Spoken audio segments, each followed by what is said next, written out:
पलंग पे। फागुन के महीनावा पे साया चोली रंगाई तब है मनी हो ना बुरा। फागुन के महीनावा में साया चोली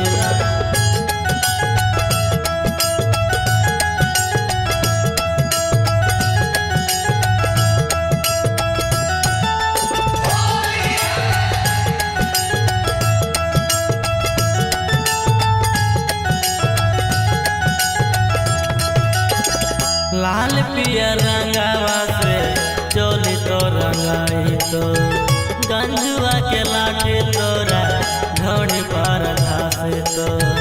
घोड़ी पर घासा तोगे घोड़ी पर घासा तो। लाल पियर रंगावा से चोली तो रंगाई तो गंजुआ के लाठी तोरा घोड़ी पर घासे तो। 5 साल से नहीं आए हाथ तोहर पियावा हो भौजी कबले जगह बचो गाना। फागुन के महीनावा पे साया चोली रंगाई तब है मनी हो ना बुरा। फागुन के महीनावा में साया चोली रंगाई तब है।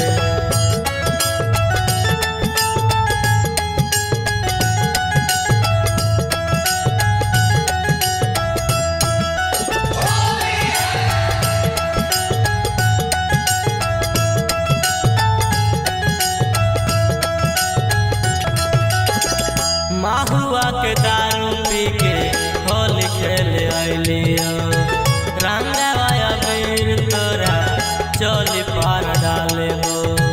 चोली पर डाला बोगे चोली पर डाला बो। माहुआ के दारू पी के होली खेले अलियो रंगवाया वीर तोरा चोली पार डाले बो। राजेश प्रेमी डालतो आगे से भौजी मनी हो ना बुरा। फागुन के महीनावा पे